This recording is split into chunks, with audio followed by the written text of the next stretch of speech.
Une bonne présentation en entretien d'embauche, ça donne ça. Je me présente donc à vous aujourd'hui pour le poste d'assistante administrative. Jusque-là, j'ai évolué dans des univers différents, le service à la personne, le tourisme et le commerce. Je les ai découverts par opportunité, j'y suis restée pour ce qu'ils m'apprenaient, notamment le sens de l'organisation, la rigueur, le sens de la communication, le relationnel, une grande adaptabilité et la notion de résultat.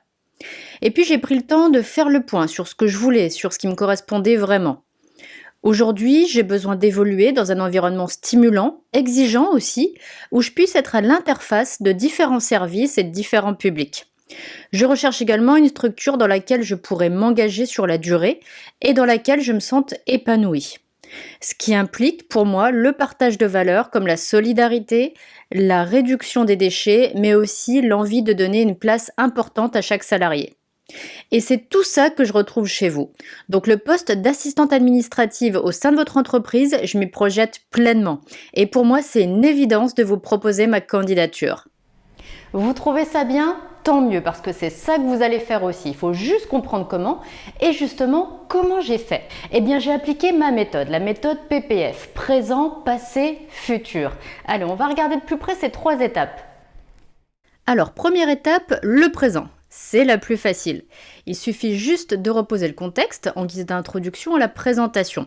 Ce qui donne, je me présente donc à vous aujourd'hui pour le poste d'assistante administrative. Donc vous pouvez tout simplement reprendre la structure. Je me présente à vous aujourd'hui pour le poste 2, plus l'intitulé du poste qui vous intéresse.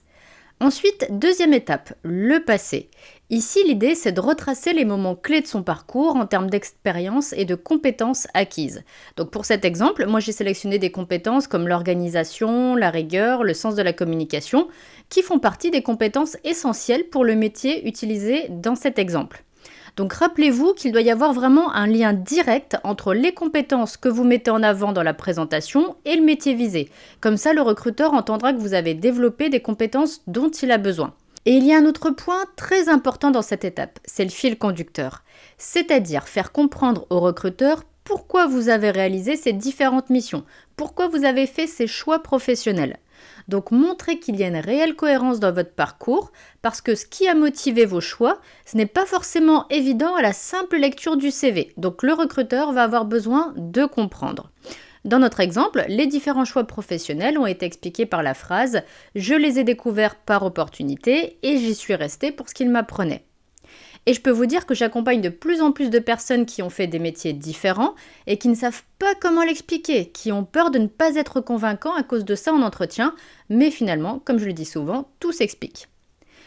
Et en plus, évoquer ce fil conducteur, eh bien, ça nous facilite la troisième étape qui est le futur. Car là, il faut montrer au recruteur que vous savez exactement pourquoi vous avez postulé dans son entreprise et surtout que vous vous projetez à 200% sur le poste et dans l'entreprise. Donc pour ça, il faut mettre l'accent sur ce que vous voulez. C'est pour ça que dans l'exemple de présentation, j'utilise la formule « j'ai pris le temps de faire le point sur ce que je voulais ». Il faut également expliquer ce que vous recherchez aujourd'hui, d'où la formule « aujourd'hui j'ai besoin de ».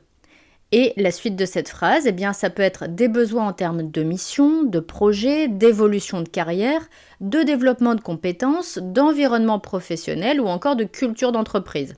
Bien sûr, pensez toujours à évoquer des besoins qui peuvent être satisfaits dans l'entreprise où vous postulez. Et on finit forcément avec une conclusion de la présentation.